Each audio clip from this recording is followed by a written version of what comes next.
JEE mains 2023 का ये question है and the topic is deflection of charge in an electric field. इस question को पढ़ लीजिए, समझ लीजिए, फिर सॉल्यूशन को देखिएगा।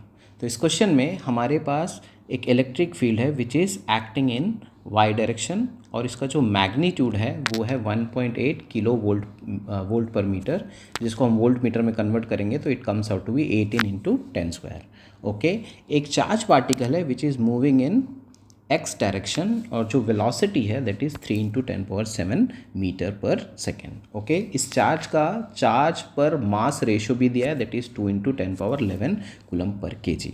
ओके, एक और चीज़ दी गई है, जो इलेक्ट्रिक फील्ड का एग्जिस्टेंस है 10 सेंटीमीटर तक है इन एक्स डायरेक्शन। तो 10 सेंटीमीटर तक एग्जिस्ट करता है ये इलेक्ट्रिक फील्ड इन एक्स डायरेक्शन।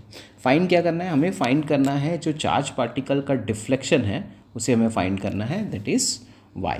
ओके, तो इस क्वेश्चन को हम डायरेक्टली एक फॉर्मूले की मदद से सॉल्व कर सकते हैं। इसका कॉन्सेप्ट समझने के लिए हमें कुछ और चीज़ें देखनी पड़ेंगी, लेकिन अगर इस क्वेश्चन को डायरेक्टली सॉल्व करना है तो एक डायरेक्ट फॉर्मूले से हम चीज़ को कर सकते हैं। And the direct formula for the deflection of Y is equal to half EQ m into L/V का whole square. This is the direct formula और हमारे पास सारा डेटा दिया गया है।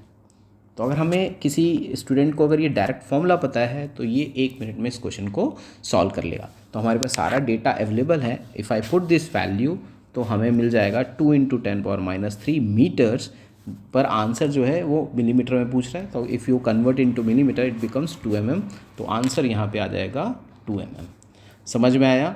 तो ये डायरेक्ट फॉर्मूले से हो जाएगा। इसका डिटेल जो एक्सप्लेनेशन है मैंने दूसरे वीडियो में बनाया है, प्लीज़ जाके चेक कीजिए अगर इसका डिटेल आपको समझना है। अदरवाइज़ डायरेक्ट क्वेश्चन सॉल्व करने के लिए ये इस फॉर्मूले को यूज़ किया जा सकता है। Okay, thank you.